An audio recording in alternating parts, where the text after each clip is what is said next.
The purpose of this gathering is to respectfully present arguments in opposition to the proposed National Oceanic and Atmospheric Administration, otherwise known as NOAA, so-called marine sanctuary.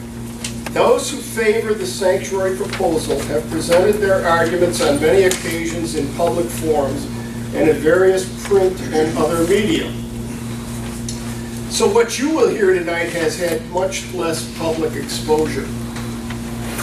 There are those who have stated that this issue has become politicized and has become an argument between Republicans and Democrats. Oh, by the way, I'm Don Zimmer, the chairman of the Republican Party of Manitowoc County. I'm sorry I didn't introduce myself earlier. As I said, there are those who have stated that this issue has become politicized and has become an argument between Republicans and Democrats. That statement is not true. In fact, one of the strongest proponents of the sanctuary is Mayor Mike Vanderstein of Sheboygan, who is a member in good standing of the Republican Party of Sheboygan County. Mr. Darrell Carlson, formerly a member of the Sheboygan City Council and currently chairman of the Wisconsin 6th Congressional District Republican Party, is also an ardent proponent of the sanctuary. On the other political hand, the mayor of Manitowoc, Justin Nichols, who is here, just arrived, is a Democrat and is also a strong proponent of the sanctuary. As for the three presenters you'll hear tonight, Judith Perlman, Doug Hamilton, and Jane Hamilton, I have no idea whether they have a party affiliation. I have never asked any of them, and frankly, I couldn't care less whether they do or not. The issue, as far as I'm concerned, is irrelevant. So this issue crosses party lines. It's neither a Democrat nor a Republican matter. As far as the Republican Party of Manitowoc County is concerned, this is a question of whether the federal government, through the NOAA, is intruding into areas which should remain beyond its purview, and it's a costly and unnecessary intrusion into what is properly state and local responsibility. You'll hear from three well-informed presenters this evening. Each presenter will discuss a particular topic that relates to the proposed sanctuary. After the three presentations, one of the presenters will conclude with a brief wrap-up. We will then have a question and answer period of about 45 minutes, during which audience members will be able to ask questions pertaining to what has been discussed. By the way, as we're going along and you think of a question, either try to remember it or write it down. Please remember, and we will entertain questions only. If you raise your hand to make a self-promoting speech or a long-winded comment, I'm going to cut you off. So, without further ado, well, these things can result in Donnybrooks, as what unfortunately happened in Sheboygan several weeks ago, and we want to avoid that tonight. So, without further ado, I'm going to present our first presenter. And he is Doug Hamilton. And Doug is a native Wisconsinite. He's president of the Houston Company, which he founded in 1986. The Houston Company specializes in custom data management. Doug currently lives in southern Sheboygan County and is president of a Lake Michigan Shoreline Property Owners Group and is a township supervisor. He served on the board of the Wisconsin Great Lakes Coalition and on the committee to review Sheboygan County's shoreline zoning ordinance in 2012. As summer winds down, Doug tells us that he wants to learn Mathematica, a programming language, and as well as a desire to restore a 1976 Cub Cadet Garden tractor. Needless to say, is epileptic. Next summer, he'd like to resume sailing on Lake Michigan. So, I present to you our first presenter, Mr. Doug Hamilton. Doug. Thank you, Don. There's been much publicity, especially the past several months, about this proposed marine sanctuary in Lake Michigan. What I want to do is give you some history and background on it. Jane will follow me, and she'll tell you about her visit to Alpena, where the other existing Great Lakes Sanctuary is. And then Judith will tell you about her discoveries through her due diligence. As Don said, there'll be a question and answer afterwards. Hold your questions till then. Much attention has been gathered by the sanctuary in the past several months, mostly in 2017, but the history of it actually goes back 8 years to 2008. There was a publication made that was entitled Wisconsin's Historic Shipwrecks. And it was an overview and an analysis of locations for a state-federal partnership and the National Marine Sanctuary Program. So this goes back to 2008. Interestingly, that report was funded mostly by the National Oceanographic and Atmospheric Administration. Wisconsin Coastal Management receives funding from NOAA. I'll refer, to save time and wear and tear on my tongue, I'm going to refer to the National Oceanographic and Atmospheric Administration as NOAA, N-O-A-A, not to be confused with that guy who built the ark for the theme park in the Wisconsin Dells. In that 2008 study, they took Wisconsin and divided the entire Great Lakes shoreline, which would be Lake Superior, Lake Superior up in the north, and all of the Lake Michigan coastline into 4 regions. This was the precursor to designating the sanctuaries.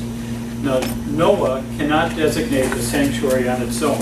The state has to request it. And I think what happened was NOAA initiated a campaign to generate what it called broad-based support. We suspect they provided templated resolutions for cities and counties and templated letters of support for educational institutions, tourism bureaus, chambers of commerce, and all kinds of and other NGOs, non-government organizations.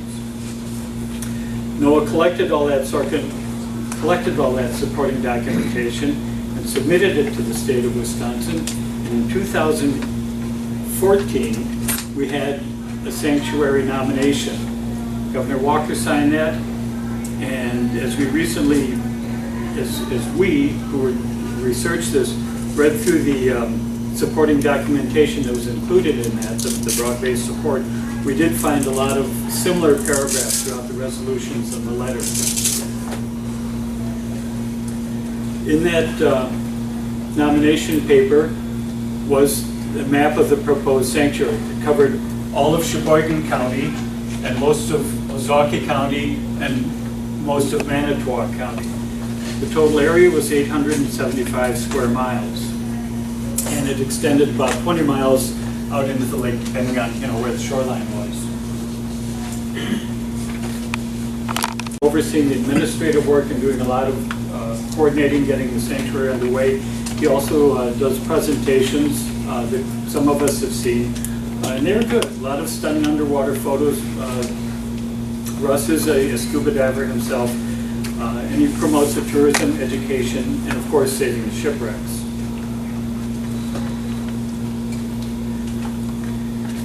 Over the 2 years from December of 2014 to 2016, they were working on the draft environmental impact statement and the draft management plan. These are the actual rules and regulations that will go into effect for the sanctuary. And I'll probably, again, to keep my tank from getting tongue-tied, I'll refer to that as probably the DEIS or the impact statement. In that impact statement was a map of the proposed sanctuary. But notice that it's now extended and included all of Ozaukee County, all of Manitowoc County, for a total of 1,075 square miles. It includes 37 known shipwrecks. There's an option to include Kewaunee County, taking the sanctuary up to 1,260 square miles and include one more shipwreck. To put it into perspective, there are estimates that in Lake Michigan there are 2,000 to 3,000 shipwrecks. So this is covering 38 of the known shipwrecks. Conspicuous in this DEIS was the absence of a budget. There was no accounting for anticipated revenues, expected expenses. Basically, it was a blank check for the taxpayer. What was in the DEIS was a broad outline of spending summaries starting at $250,000 and going on up, which would provide more services and programs. That was published in December of 2016. NOAA allowed the public to post comments on their website up through March 31st of 2017. That gave the public 3 months to evaluate and research what NOAA had been planning and writing and promulgating for 8 years. Also I should note that those 3 months is a time when a lot of people are off on vacation or at winter residences. In mid-March of 2017, NOAA hosted some public listening sessions. There were 3 of them, one each in Manitowoc, Sheboygan, and Port Washington. Russ I went to the Sheboygan one. Russ put on his presentation for this sanctuary, and then they allowed public comment. There was no discussion or arguing, it was just the public made comments. Of the 10 speakers who had registered prior, 50%, 5 of them were for the sanctuary, 5 were opposed to it. So it was pretty split, pretty well split, 50-50. What I remember from that public hearing was Russ's comment that the sanctuary can expand over time and change over time. As we've seen, his comments are well founded. If you look at the increase from the original 2014 area of 875 square miles, in 2016 we're up to as many as 1,260. And why is that expansion a concern? Let's take a look at some of the other details that were in the 2016 DEIS. There are 2 critical definitions. The first one is, what is a sanctuary resource? Sanctuary resource means all prehistoric, historic, archaeological, and cultural sites and artifacts within the sanctuary boundary. My favorite legal term, including but not limited to, and finally, shipwrecks and related components. So what's happened is NOAA's authority, they claim that the sanctuary had a narrow focus on preserving shipwrecks. They've expanded that quite significantly. The other definition was, what is a shipwreck site? It means any sunken watercraft, its components, cargo contents, and associated debris field. Well, what is the associated debris field, we wonder? Within 10 feet of the ship, 50 feet, 100 feet? It's not defined. So we can assume it's probably the entire sanctuary. With those definitions, there are also prohibitions on activities.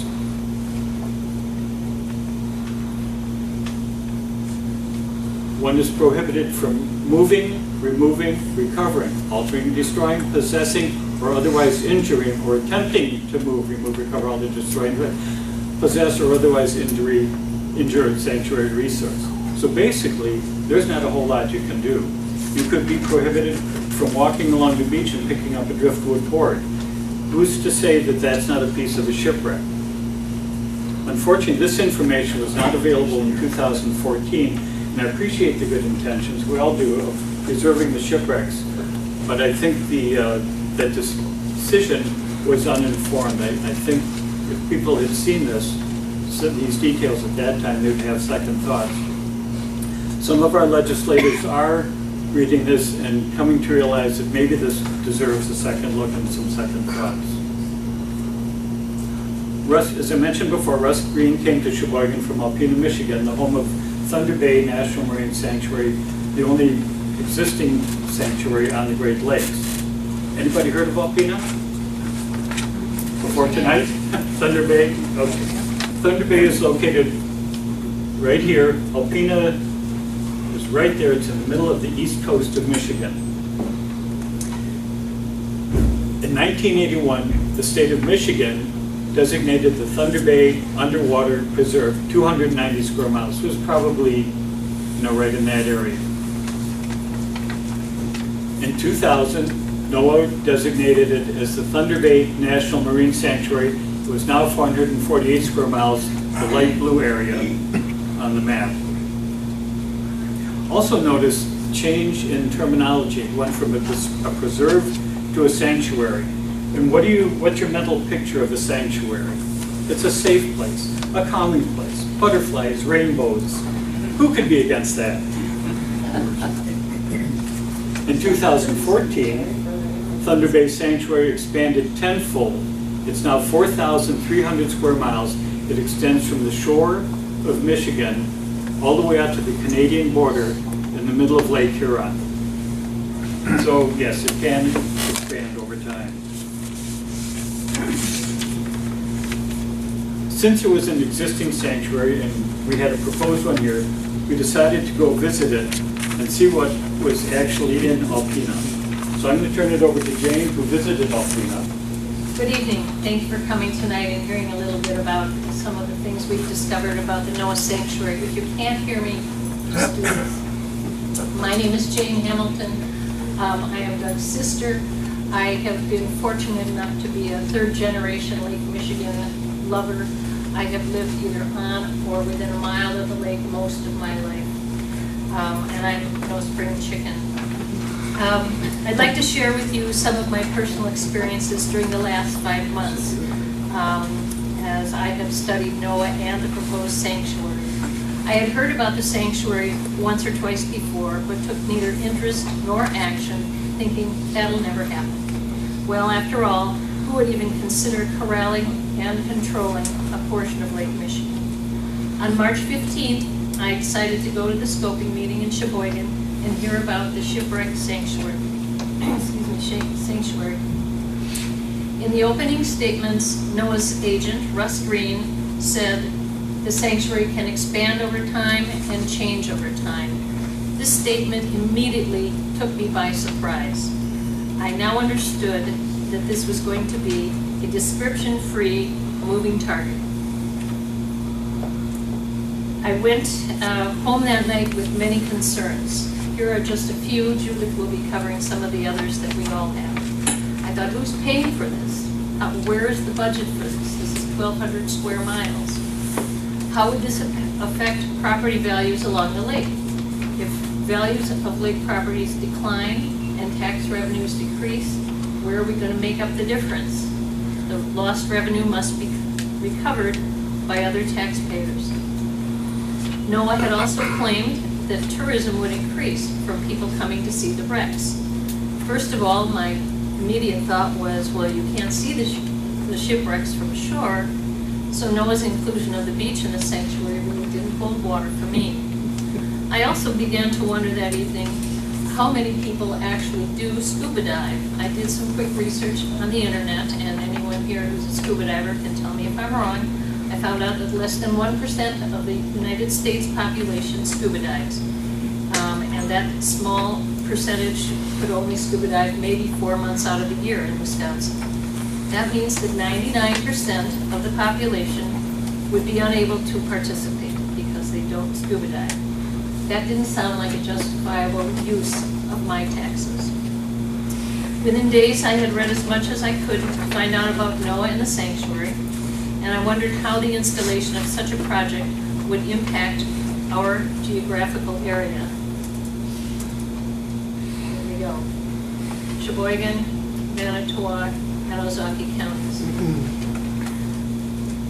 For me, the best way to learn about the effect was to visit Alpena, Michigan, population 10,000. Small little city, lovely. From NOAA's website, I read that in 1999, a non-binding referendum was held in Alpena to understand the residents' feelings about the NOAA takeover of their pre-existing shipwreck preserve. The non-binding referendum revealed that 69.5% of the voters opposed the takeover by NOAA. Despite that, because it was non-binding, NOAA and the governor of Michigan at the time pushed the 400-mile sanctuary through against the wishes of 2/3 of the citizens. I'm going to let that sink in for just a moment. Okay, time's up. Yeah, the Alpena Thunder Bay National Marine Sanctuary is today 17 years old. So this happened 17 years ago. And it continues to be the only freshwater sanctuary on the Great Lakes. I had never heard of it or the city until a scoping meeting. I do spend some time during marketing and tourism, so I was surprised that I had never heard of this. I went on to book a home in Alpena, and of the 12 lodging options I saw, only one of them mentioned the sanctuary in their list of interesting things to do. On April 24th, I went to Alpena ready to learn about the impact of Noah's Thunder Bay Sanctuary on the residents, businesses, and Lake Huron. For 3 mornings, I visited coffee shops, ooh, this is sensitive, barber shops, McDonald's, the bait shop, and some retail businesses. I always introduced myself, telling people I lived in Hoosburg, Wisconsin. You can imagine what the comments were. And that Noah was proposing a sanctuary on our lake, and how did they feel about their town and the sanctuary. Comments were both in favor and opposed to the sanctuary. I should say unfavorable. They weren't opposed, they were just unfavorable. By now, of course, it's been 17 years. Some said Noah is great for the community. Others said the economy is still building. Still others said Noah had great programs for children. It was easy for parents and grandparents to drop the kids off. The kids were entertained and educated. And they had fun Halloween parties. After I introduced myself to Jason at the bait shop, he announced that he was a volunteer on the NOAA board as fishery advisor. He also ran a charter service. He said to me quickly and nervously as I asked a few questions, he said, NOAA is very beneficial. It brings in more people, divers, tons of educational programs. He said the museum had free admission, and he seemed to become more nervous the more I listened. Then, on the reverse side, we had people saying that NOAA's presence hadn't made much difference. One remarked that at the inception party 17 years prior, he had told the mayor, as soon as we can no longer pay our half of the bill for this partnership, NOAA will take over. That was pretty ominous. There were several people who were concerned about wastefulness. They were using new $70,000 government-purchased dualies to haul around NOAA boats and equipment. There was an enormous use of fuel, great exhaust pollution from idling NOAA boats. And one had a great idea. He said NOAA wants to keep the fishermen away from the wrecks, and I think Russ has made that clear. And the wrecks, of course, are a great habitat for fish. The gentleman said if they want to protect the ships, why don't they put some cribs in another part of the lake for the fish? I asked several people, how are the shipwrecks patrolled? The answers were, in no particular order, NOAA boats, U.S. Coast Guards, and the Michigan DNR. One did remark, and I can't prove this, that they were all on NOAA's payroll. I did ask a gentleman on our Lake Michigan shore when I was visiting homes along the lake shore, and he was a NOAA diver. I said, how are they going to patrol this? He said, well, they have no boats. And this is a gentleman in his 60s who used to dive for NOAA. So I thought that was interesting. If they're going to protect the ships, how are they going to do it? One resident described the following to me. He said he had a home on Lake Huron, and he wanted to build a shed behind his home. Here's the lake, here's his home, and a shed behind his home and behind the road that went through the area. And NOAA came and told him he could not build it because it was within the ordinary high water mark. One retailer I saw said, I'm sure I send them more customers than they send to me. I also visited the Alpena City Marina. Now this is quite dark, and it's a movie, but apparently our technician's movie thing doesn't work. Anyway, there's one of the NOAA boats. I understand NOAA may be renting slips in the city marina, which would be a help to the local economy, which would be great. But I did find out closer to home in some of my research that in Port Washington, NOAA slip fees are waived according to the city council minutes. I also saw dry docked the Lady Michigan. She was in the marina preparing for the season. She's the privately owned glass bottom boat, which begins its tours. Oops, there's the glass bottom. Began its tour operations about 10 years ago after the sanctuary started. So that was, I'm sorry, about 10 years after it started. So about in the year 2010, they were able to secure someone to run a ship with a glass bottom boat. This is where she loads behind the Heritage Center and then begins the tour down the channel under the 2nd Avenue drawbridge to Lake Huron. The Lady Michigan is the only boat that uses that dead-end channel on a regular basis and uses the drawbridge. So when the drawbridge was recently updated, the city of Alpena was held responsible for 10% of the fee for the bridge. Alpena paid $300,000. The state of Michigan paid $127,000, and the federal government paid the remainder. This is called an unintended consequence. Judith taught me that from her lawyer training. The Lady Michigan shipwreck features 6 shipwrecks in the lake, including local landmarks, the drawbridge, and the cement plant. I'm sorry that's so blurry, but it is a cement plant. Next, I visited the Great Lakes Maritime Heritage Center. This is Noah's Pearl in the sanctuary. It was completed 5 years after the sanctuary opened. There's the front sign.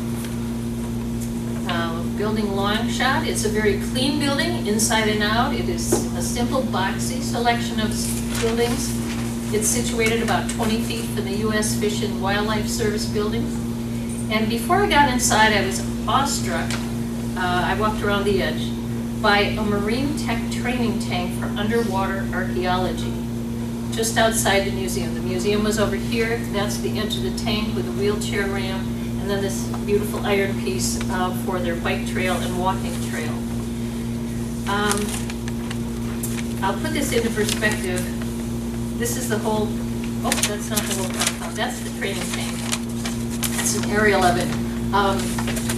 Again, it's blurry. These are cabanas, I assume, for the divers that are learning. Everyone in Aqua is a NOAA personnel, and then we have other people around spectating. Here's the iron bridge.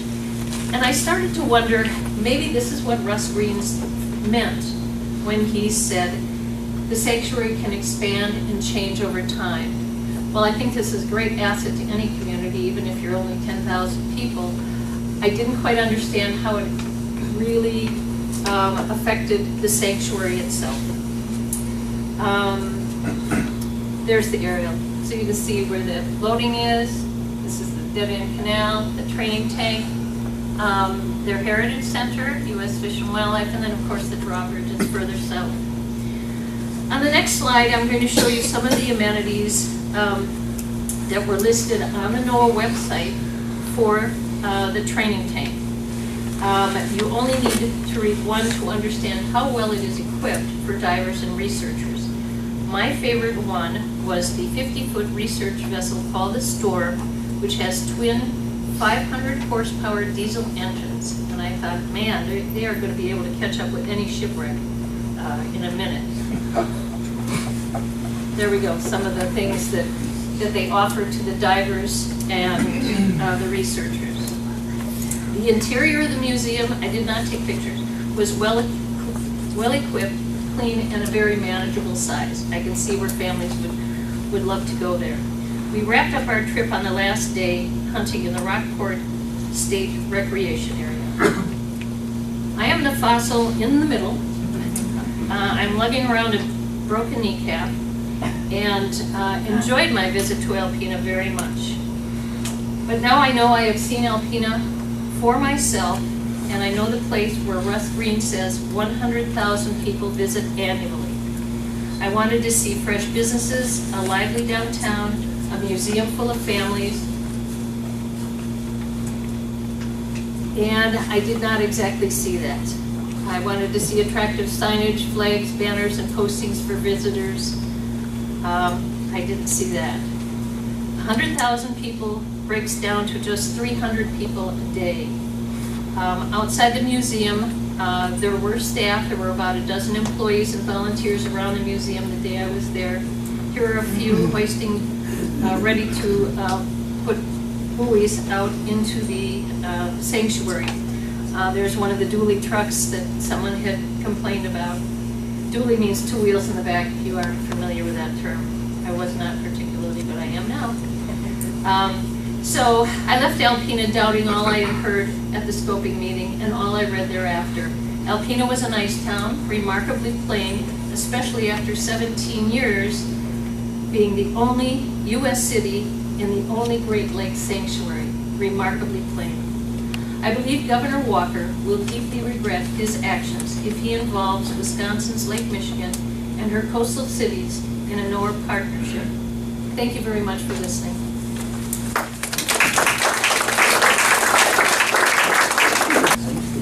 Judith Perlman is a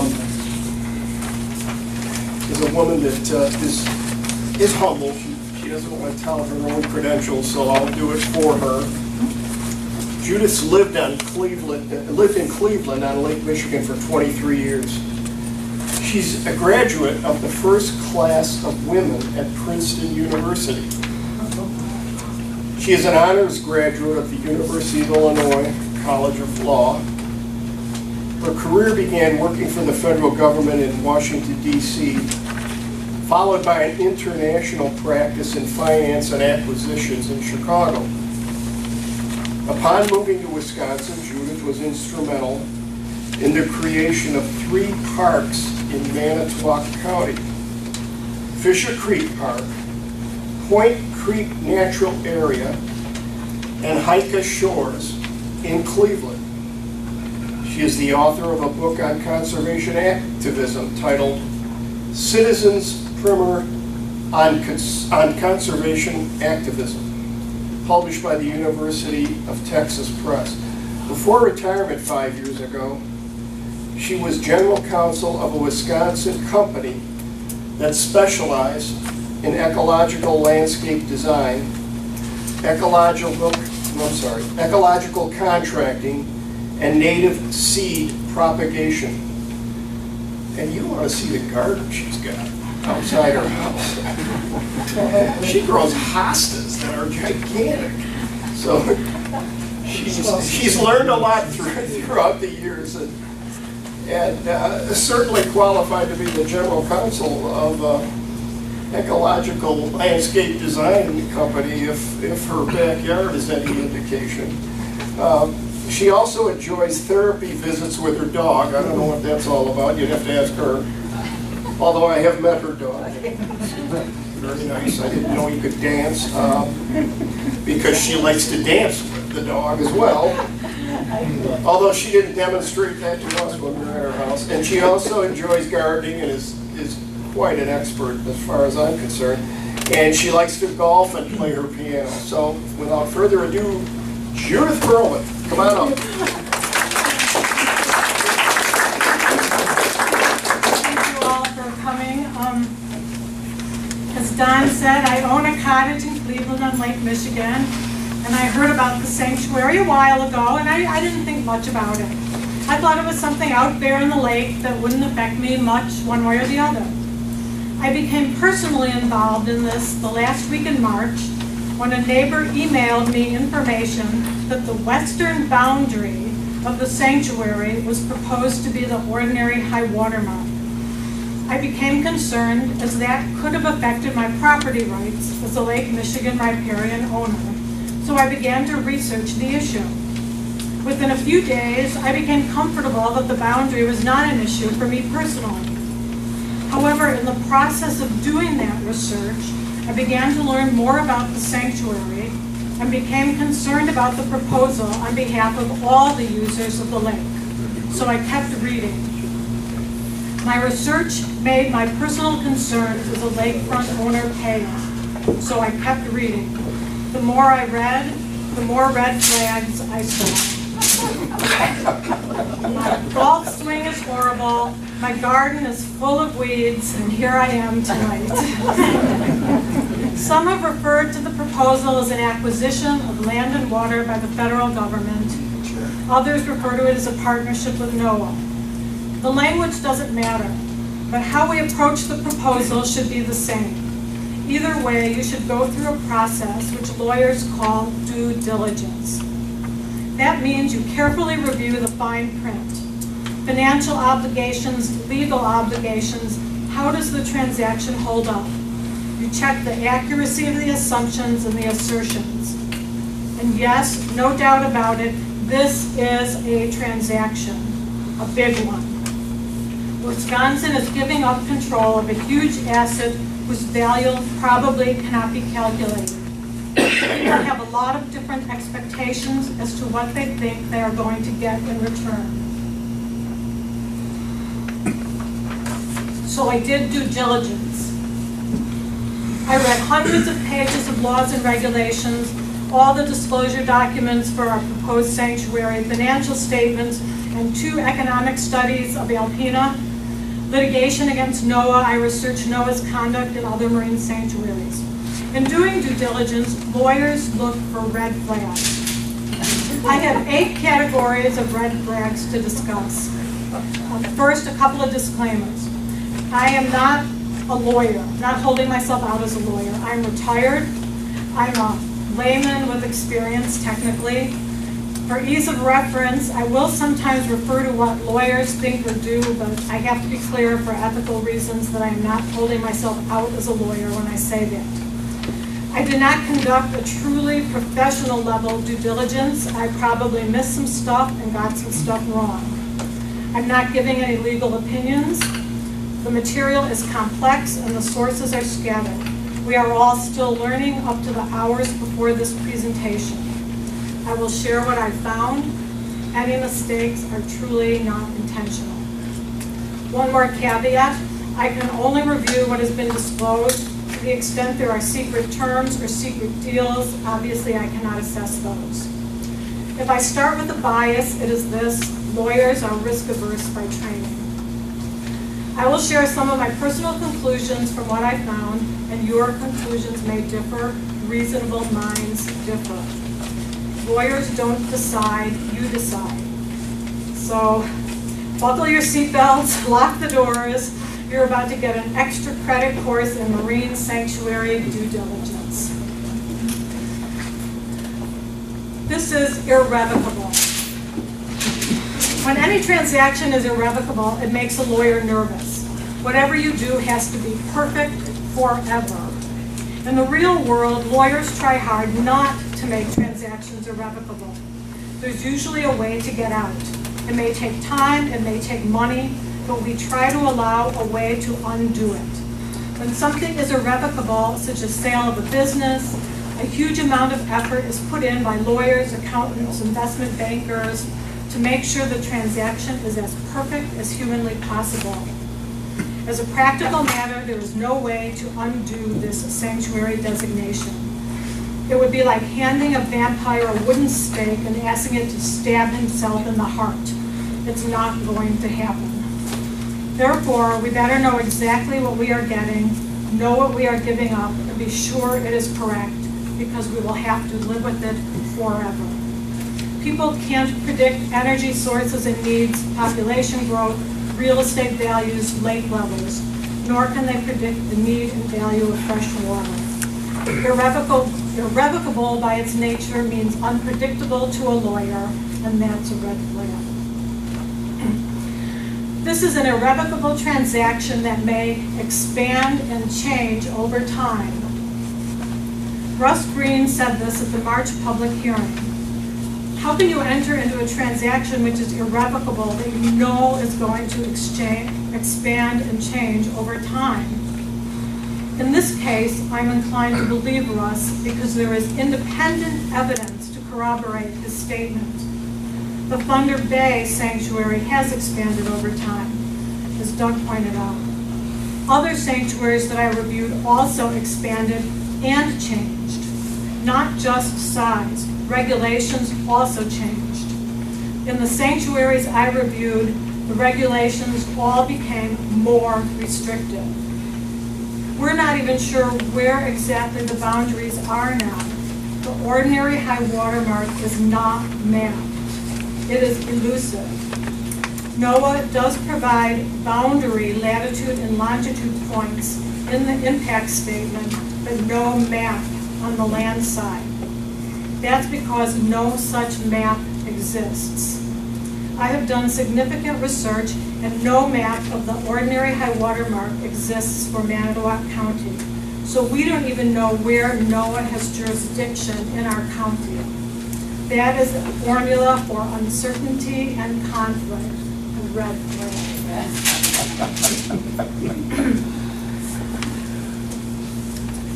The next big red flag is that NOAA says, a big one, is that NOAA says this is about saving shipwrecks, but the regulations and enforcement history say otherwise.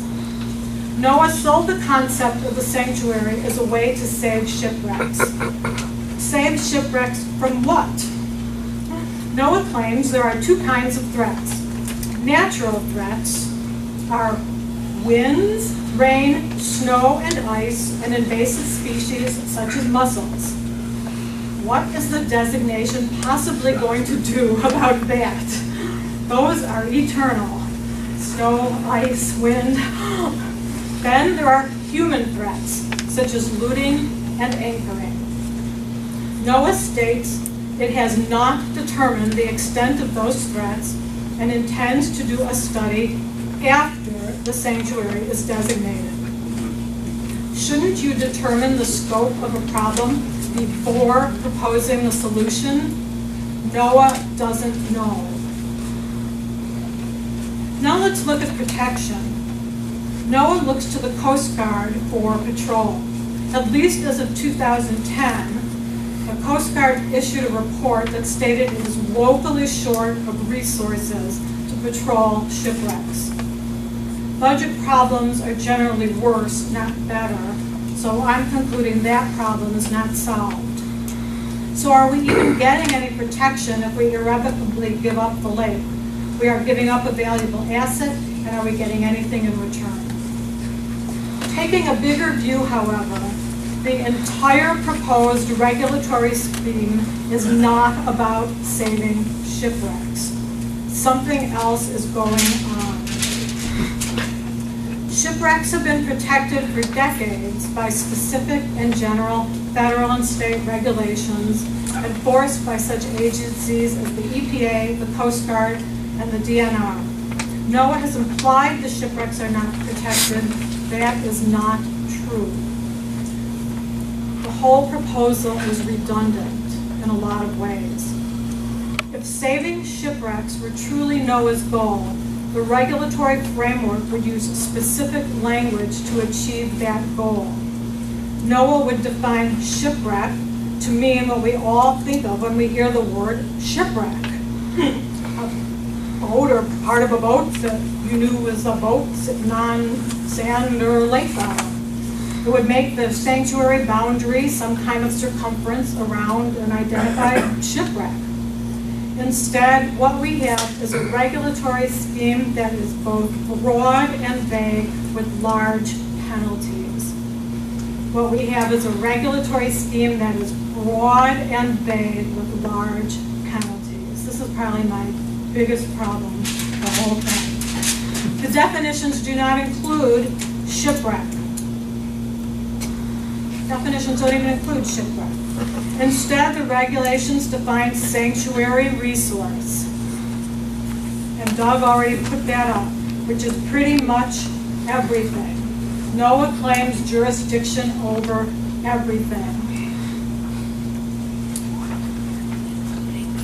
And NOAA is proposing to prohibit moving, removing, recovering, altering, destroying, possessing, or injuring anything that's a sanctuary resource, which is everything. So you can't move, remove, injure, or possess fossil, beach glass, metal, driftwood. The regulations prohibit beachcombing. And it's not just me saying that. The State Legislative Council agrees with that interpretation. and the State Legislative Council are the lawyers who advise our legislators in Madison. As for fines, NOAA proposes fines to be a maximum of $130,000 per violation per day. Wisconsin law presently is $5,000 maximum per violation. So NOAA is overriding laws passed by legislators you voted into office. NOAA has ticketed rock collectors for unlawful mineral extraction on a beach in California sanctuary. They stopped and photographed a group from using metal detectors on a beach in Alpena. They stopped them from even doing it and photographed them in Alpena. One of the things I learned as general counsel of an ecology company is that if you really want to preserve a resource, you don't invite a bunch of people to it. If you have an eroding hill with an endangered plant, you don't advertise it, build a trail to it, then make a big budget to pay guards to watch over it 24/7. Yes, you teach people about the ecology of the state, but you keep them off and away from the hill. So I don't know what NOAA's end game is. Whether it is as simple as job security for NOAA's own, or as grand as control of all the fresh water in the Great Lakes, I don't know. That's a red flag.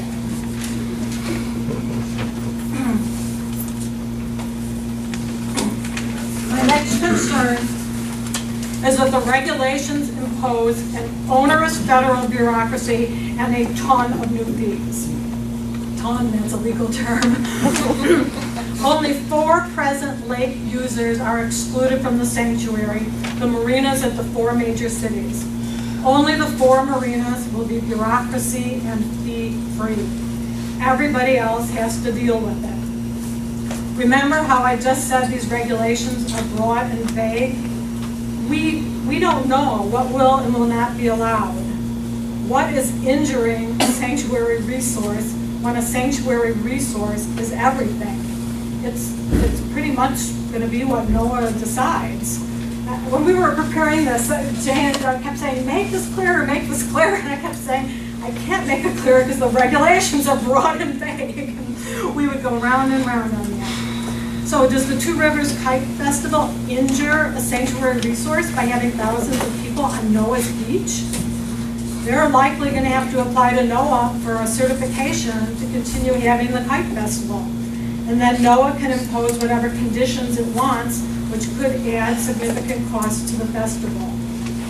The regulations are also troublesome because they set up a double standard for how people potentially can use the lake. Some present users can receive permits for activities that are being done now, and future applicants can be denied permits for wanting to do exactly the same activities. And I just want to make this point again. Everything that injures a sanctuary resource, in NOAA's opinion, is prohibited. There is a provision for a special use permit, which can be applied for certain activities, which are anything that goes onto the lake bed, such as docks and boat ramps, fireworks, low-flying aircraft, spreading cremains, and commercial photography, whether movies or still photographs. NOAA hits you with 4 different fees for each special use permit. In addition to the 4 fees, there are other cost risks of getting NOAA permits because NOAA gets to tell us how to do these things. So in addition to the fees, they set the terms of the permits. So, you know, your boat ramp maybe has to be deeper or wider or somehow more expensive than you had planned. I mean, that to me is the real cost risk of this, not the fees. Cleveland needs to replace its aging boat ramp. And this is literally now a federal case. subject to federal review and federal requirements and federal fees.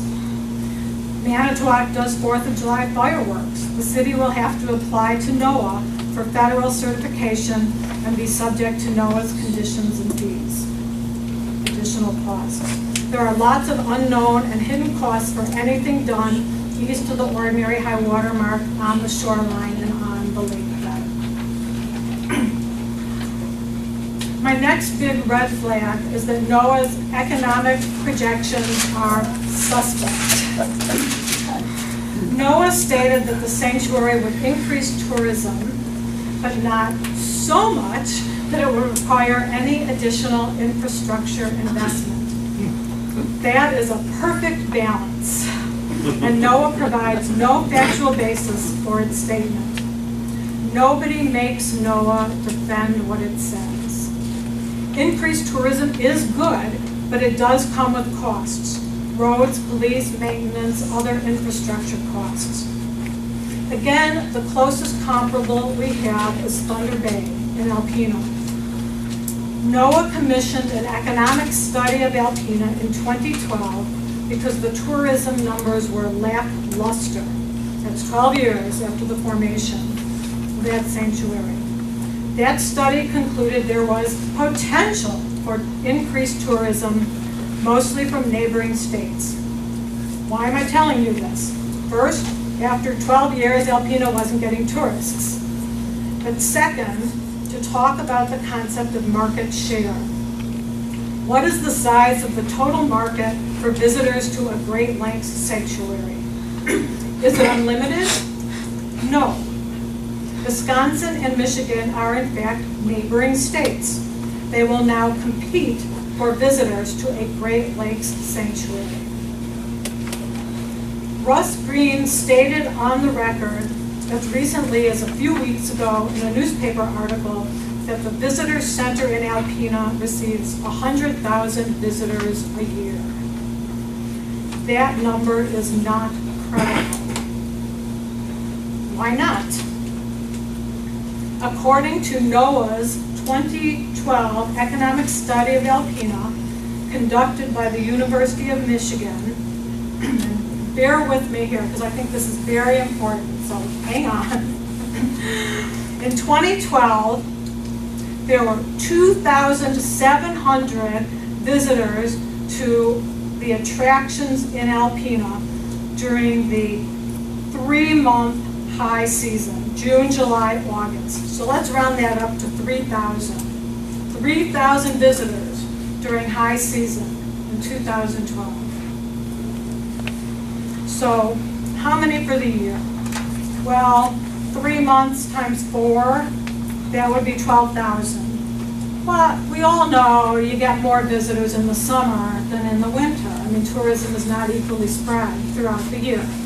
I don't know exactly what the difference is, so I haircut this down to 10,000 because that's a nice round number, and that still means that Alpena is getting less than a third of its tourists during those 3 months, which I think is very generous to NOAA.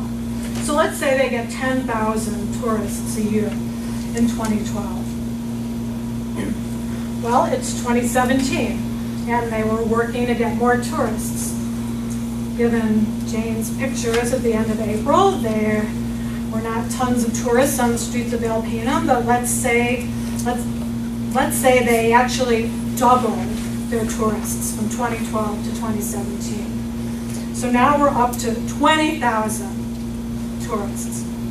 I did some research and I found that in the 3 counties of Alpena and bordering Alpena, there are 7,000 school children, K through 12. So if every school child in that 3-county area visited that visitor center, every single one, we're up to 27,000 visitors. Russ is saying 100,000, and I get 27,000 based on actual numbers. Nobody makes them defend what they say. I would really like to see Russ Green tell me how he built his number. And I don't know why I should believe anything else Russ Green says unless he can document it. So my conclusion is that the size of a market and competition should be analyzed before drawing conclusions as to a projected market share, and certainly before throwing a valuable investment into a venture. Neither NOAA nor the state of Wisconsin, for my research, has done so. My next concern, or red flag, is that NOAA requires tax-funded partners with no estimation of what the cost is going to be to us. In the impact statement, NOAA states 33 times that having partners is critical to this process. And who are partners? Local units of government and the state, federal agencies and educational institutions who are all funded with tax dollars. Also, various entities funded with our donation dollars. NOAA states that it needs committed partners to make sure the sanctuary reaches its full potential in such areas of collaboration as research, resource protection, law enforcement, obtaining grants, marketing, and tourism. NOAA states in the impact statement that full implementation of its action plan is dependent upon funding from state funding and contributions from partners. The National Marine Sanctuary Act states as one of the criteria in choosing a site is availability of partners to share costs. Is it becoming clear how much cost we're signing up for?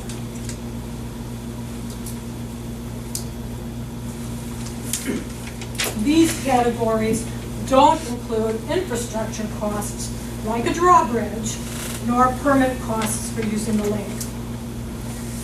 NOAA itself has no budget for the sanctuary and no taxpayer accountability. NOAA notes that its operational budget will be dependent in part on matters outside its control, which are two other Washington bureaucracies and their priorities. When numbers are this loosey-goosey, that's another legal term, it's a red flag to me. This is not going to be a freebie. There will be costs to do what we formerly did for free. There will be costs of partnering. There will be costs of unexpected consequences like infrastructure. We are looking at unknown costs and questionable revenue. My next red flag is that Wisconsin is not an equal partner with NOAA. NOAA runs the show. NOAA has federal legal authority to manage the sanctuary. The law then goes on to state that as the sanctuary is in state waters, the director will co-manage with the state. Co-managing with NOAA is like dancing with a 400-pound gorilla. Who do you think is going to lead? Governor Walker is relying on Wisconsin's ability to negotiate a memorandum of understanding with NOAA to protect our interests. I read the memorandum for Thunder Bay, and it has more holes than Swiss cheese. The federal regulations state that the director may enter into a memorandum, not must, may. There is lots of weasel language in the memorandum, which leaves NOAA fully in control. In managing the sanctuary, NOAA will hold public hearings. In other sanctuaries, NOAA states explicitly the input is advisory. NOAA holds hearings, but they don't have to listen. NOAA has no accountability to the taxpayers in Wisconsin. Presently, we vote on policy. Once NOAA takes over, NOAA decides. We don't elect a federal agency. As a matter of law, it is virtually impossible to overturn a federal agency decision. When NOAA says it will make decisions jointly with the state of Wisconsin, remember, they might.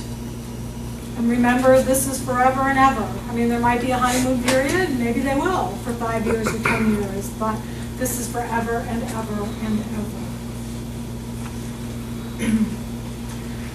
In one sanctuary in California, the Coast Guard applied to NOAA for a permit to dump sewage, gray water, and ammunition in a sanctuary.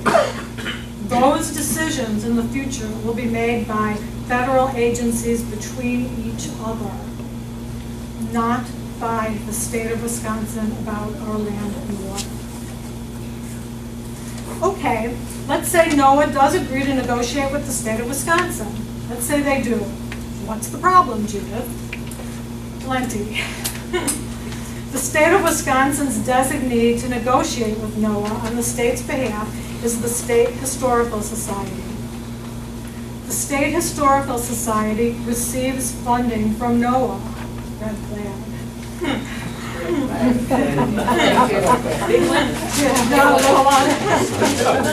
If you're entering into a joint venture, you do not want the person negotiating for you to be on the payroll of the other side. That's a classic conflict of interest. And I'm not saying anything bad about the Historical Society. They do great work. In fact, their work is so good, NOAA praises it. All I'm saying is that this role is inappropriate. It would be great for NOAA to fund them more in order for them to continue doing their great work on education, documentation of our maritime history, and enforcement. And we welcome NOAA to the community in these roles. It is NOAA which has refused and stated over and over that a condition of helping Wisconsin is our giving them Lake Michigan. NOAA likes to deal with organizations it can control through its purse strings. NOAA stacks its advisory councils in this way. The riparian owners asked NOAA for one seat on the advisory council. That's one seat to represent 80 miles of riparian owners in the sanctuary. The council is supposed to include citizens with an interest in the sanctuary. NOAA refused. They said the DNR will represent our interests. Again, this is nothing against the DNR. That role is not appropriate for the DNR. It's another classic conflict of interest. So NOAA seems ethically challenged to me, and I avoid partners who show ethical problems even before the venture begins. NOAA uses the word partnership a lot, but it isn't a partnership. They have agreed to consult a lot of folks, they don't act like a partner, and they retain legal control in every meaningful sense. In conclusion, first of all, thank you. Thank you very much for coming and patiently listening. And now you all know why you did not go to law school. I have tried to cram 5 months of research into this very short time. And again, I am not telling you what to think. Reasonable minds differ on this issue. It's not a partisan issue. It's an issue important to everyone who cares about Lake Michigan. My own conclusion is that we're transferring control of a valuable asset, Lake Michigan. Its present value is probably incalculable. In exchange, what are we getting? We're getting onerous federal regulations on our shoreline, which includes our public recreation and our highest tax value properties. We're getting costs, but we don't know how much. We're getting uncertainty as to whether NOAA can provide the protection they promised. We get no legal control of sanctuary decisions or policies. There's no NOAA budget to accomplish anything. NOAA dangles grants, but these are uncommitted, and they're nowhere near the value of Lake Michigan. NOAA's economic projections as to tourism are not credible. The possibility of net revenue is remote. Therefore, based upon my research, I have advised the Governor, Senator Johnson, and Representative Grothman not to proceed. This is irrevocable. That's where I started, and that's where I finished. If we're not sure it's perfect, then we should wait. What's the rush? The rush is Noah's timetable. Tell Governor Walker to approve this only if you are satisfied it is the right thing for Wisconsin forever.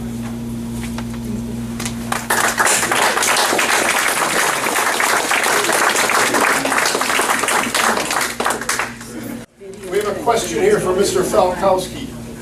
So she can Yeah, and so that everybody can hear you, Jim. Come on now. My understanding is the boundaries or the definition of the sanctuary is shoreline, correct? The ordinary high water mark. Water, Is that the cue card you want? yeah, ordinary high water mark, but it's not a contiguous one. So for instance, shoreline is defined, goes into estuaries and also rivers. So is the boundary for the sanctuary also inland to the rivers based on high water marks?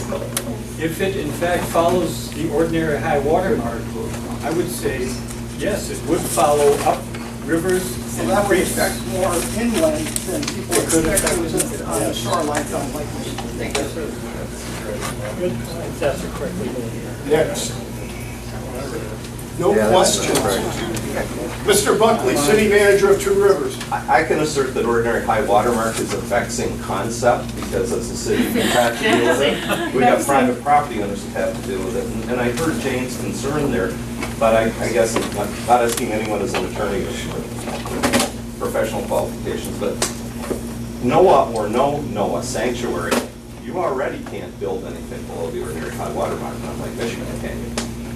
Yeah, we're not concerned about building. Right. No. I was just concerned, I'll keep it a question, a representation that we ought to be concerned because NOAA was denying building a shed across the road from the lake because of ordinary high water mark. I just wanted to question, in fact, whether there's a sanctuary or not. There's not a sanctuary here now. You can't put a building below the ordinary high water mark on Lake Michigan, in point of fact. That's my understanding. And that situation was in Michigan where they have different rules. Yeah.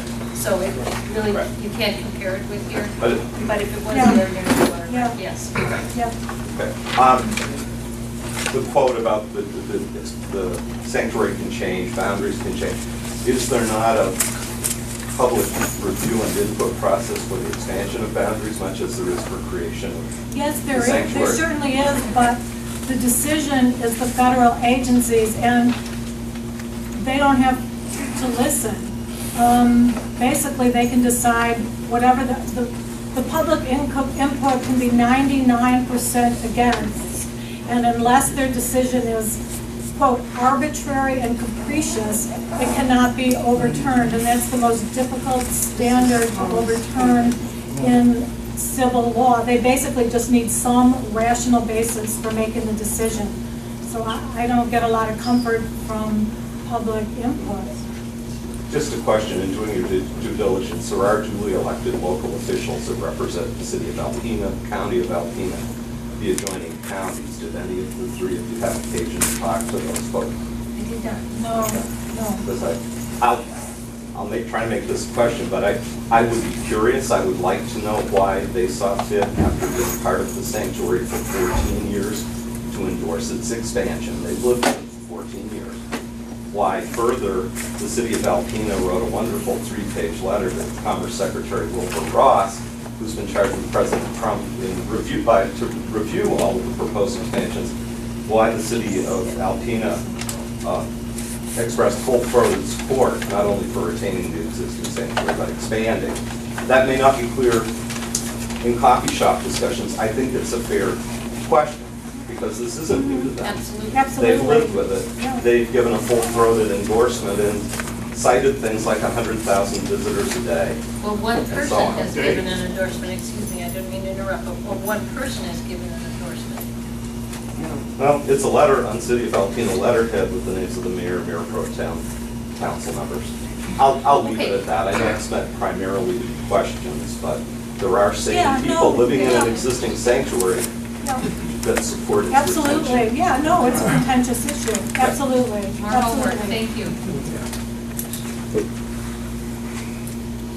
I'm a Lake Michigan property owner for 40 years. I had a pier for 30 years. Am I in violation when I put my pier in? Unless you get a special use permit, yes. And they're gonna charge me whatever they'd like to put my pier in? Well, there's 4 potential categories of fees for getting a special use permit. There's the actual permit application, and then there's the cost of the review of the application. There's the cost of their doing the due diligence on the application. There's the cost of, let's see if I remember then, the cost of monitoring you while you do whatever it is you're doing pursuant to the special use. Also, do I have to get a permit to take my grandchildren swimming at my property? No, no, Not yet. no, Not yet. You're right. That's right. You're right. no. Done. But they're not allowed to pick up beach class and take it home. Mr. Sorwell. I had a couple of questions, actually, if you could indulge me. The first one I picked up while you were having, because I came here knowing very little about this issue, so I wanted to find out more about it. And the first question, something you said during your presentation, is that Legislative Council had agreed with you on the idea that we have basically then turned over full power to NOAA. I think it was The what only it was. thing I had an opinion of Legislative Council on is that beach combing is prohibited. Right. But I was wondering then, as part of that, was that part of a greater opinion? And if so, because Ledge Council really only talks to state representatives, so I was wondering where that information came from. I got that in an email from, and I'm embarrassed to say I don't remember if it was Senator Lemieux or Okay. from Lemieux, and it was an email from him that cited that, and I don't know if he got a larger opinion Okay. from them on other issues. Yeah, no, I'll talk to him about it then. The other questions I had then were, so what, I mean, hearing a lot of this, it's irrevocable, we are turning over control of the lake to NOAA. We can advise on things, we can request things, but we are turning over actual control to them. So, with the exception of bringing in some federal funds, because obviously they will spend some money here, what else are they saying that they actually are bringing to the table here? Because I'm sorry, a few federal dollars is not enough for me to turn over control to the federal government. So I'm wondering what is it else that they're claiming that is so fantastic here? Kind of wondering the same thing. Well, they're claiming educational programs. Which is really just money. Okay. Which Wisconsin Historical Society is already providing. And we already have maritime museums in Door County, and a maritime museum here. We have maritime museums. Claiming So far I haven't heard protection. anything important. I think they're claiming they will protect shipwrecks, but I don't see that they've provided any evidence that the shipwrecks are at risk in any way. Been there for But they are- 20 years. They are claiming they will offer protection. So really their whole crux of what they're arguing for, what they are actually going to do for us that they're not doing already theoretically, is some sort of patrolling, which they already have. I mean, there's Well, already, protection, I guess, is more. because they're already than protected, patrolling. like you said. Well, I guess it's more than patrolling. I guess it could be putting buoys out, and they're saying protection is putting buoys out, and I think education of divers. I mean, I think you're asking me what's in, I'm not exactly positive, but I think they're taking protection in a broader term in addition to patrolling and buoys. I find, and the last question I had then is on the whole protection thing, because I don't know if you've done a comparison, maybe you guys have done this, but this sounds a whole lot, different federal agency, I'll grant you, but this sounds a whole lot like the Bureau of Land Management and what they do out west and what they've had to deal with, because they came in saying, here we are to help you, we're here to preserve your natural resources, and If you have a question, So I was wondering if You're making a statement. well, I'm just wondering if you've done any kind of comparison with that. Did that follow a similar path where they kind of did this voluntarily? I thought about that, but I didn't have time to research it. Okay. It certainly crossed my mind, but Okay. I did not actually research the history of that. And do we have any questions? Yes, sir. Yes, I have a question, two actually, for Judith. First, I compliment you on what you presented. I mean, it was very detailed and brought up issues that I wasn't aware of, unlike some of the other issues I looked at. I had answers to those questions. But Judith, my question I have is, have you thoroughly shared this with Noah, specifically Russ Green, and shown him these documents to let him and reach some sort of conclusion and come back with a factual response to these challenges? No, Why not? She finished yesterday?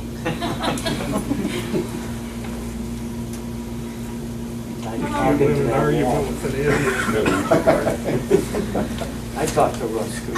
I'm not sure, if I may, I'm not sure at this point he would accept any other, what I guess would be public input. They did allow us until March 31st to submit public comments. I don't know how hard and fast they're going to hold that line, but I guess I would consider anything hard further and we say fast. to be a public. I mean, Noah has said that basically public comments ended March 31st, so none of the, I mean, he's deaf, dumb, and blind to all of this Yeah. from a legal point of view. I don't know, I guess I feel they're the 400-pound gorilla, and I just don't know that they've had the advantage since 2008 on this, and I just haven't really felt like opening my kimono to him. Well, and you've identified some very worthwhile issues. Would it be wrong to attempt that? I got a feeling, with the question, he'd be very willing to address that. That would be my first issue on that, and come up with some facts.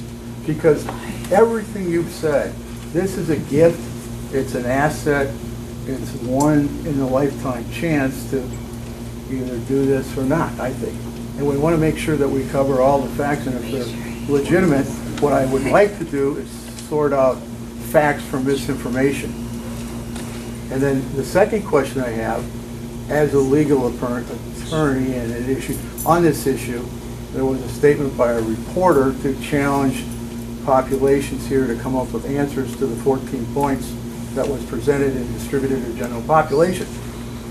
Would it be, and I'm not going to answer, the question I'm asking you is, I'm going to send the answers to those points that I researched quite diligently and thoroughly to Charlie Matthews. I'll give you the answer to those questions, and perhaps anybody... I'm a retired Well, reporter. If you I'll want to send communicate with the HDR, I hope you do. Well, I'll send them to I them don't then, communicate but on I want to social make media. them known publicly, because there's some issues, your points, I'm not smart enough to answer, or I know that we need to do more research on that, but stuff that I've seen here, you know, we can answer immediately, but I'm not going to ask the questions or even bring it up.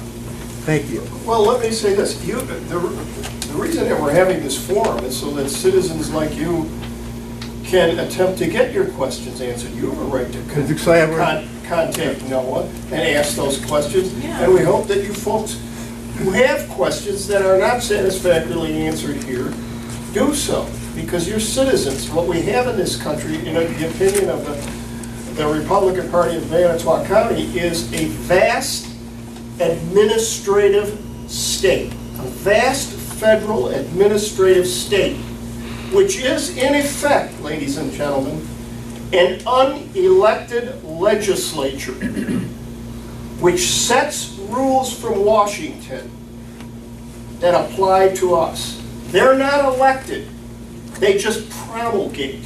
And that's the problem with this particular arm of the federal administrative state. Once it gets its claws into us, it will set the legislative rules without actually being a legislature. It's a huge problem, and we should all be aware of it, but go ahead. Here's my question then.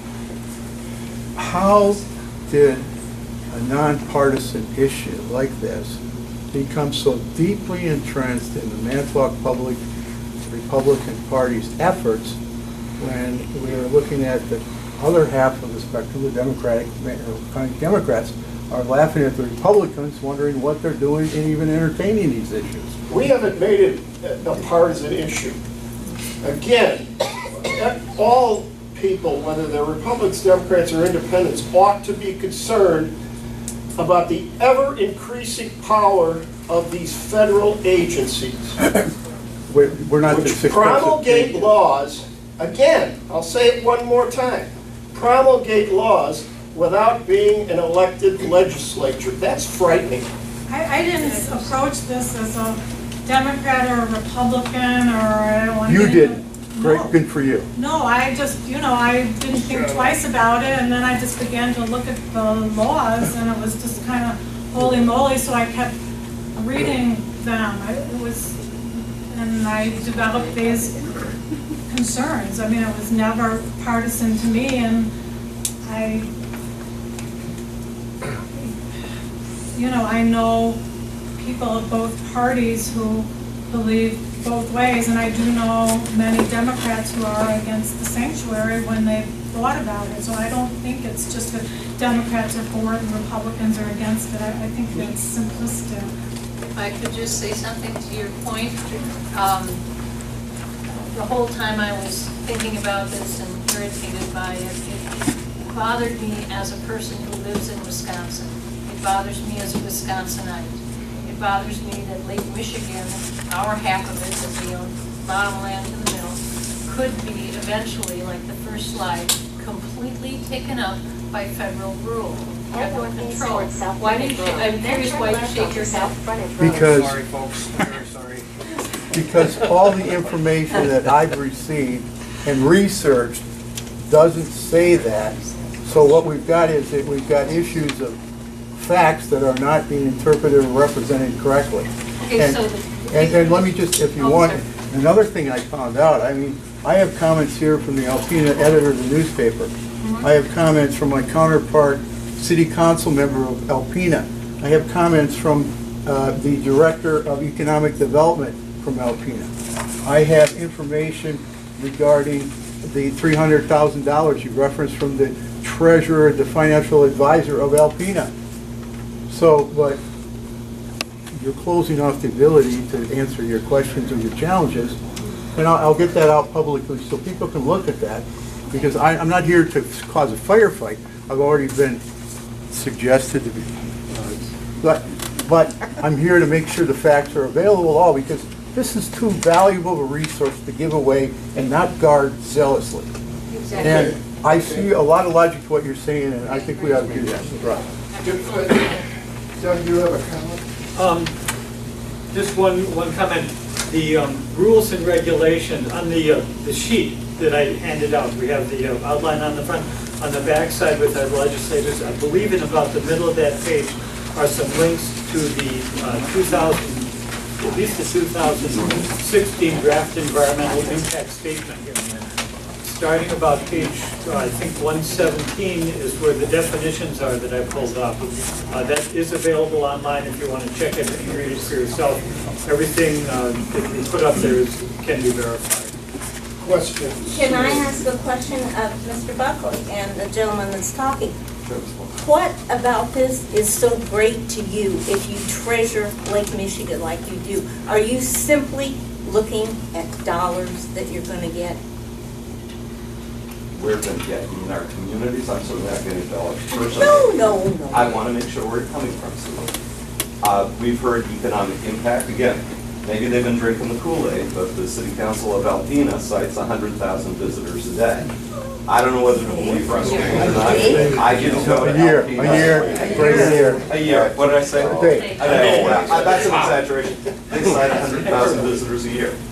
They cite a program at their community college that's helped with, that has degree programs in underwater technology that graduates have been quite marketable and have placed not only in the Great Lakes but in the energy industry and the Gulf, and that they've seen real community benefits. They have a new 90-room Holiday Inn Express in their downtown, which is opened in 2017. Their city manager, who I talked to today, I haven't spent a lot of time with him, credits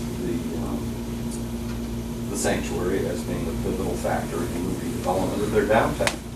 He denies that there have been any direct city government subsidies of the sanctuary or infrastructure specific to the sanctuary. He points out it's in the middle of an old paper mill complex that went vacant. They were a pretty hard-bitten community, and their paper mill closed. The giant tank that you see there, that wasn't built with federal dollars. It was part of a paper mill.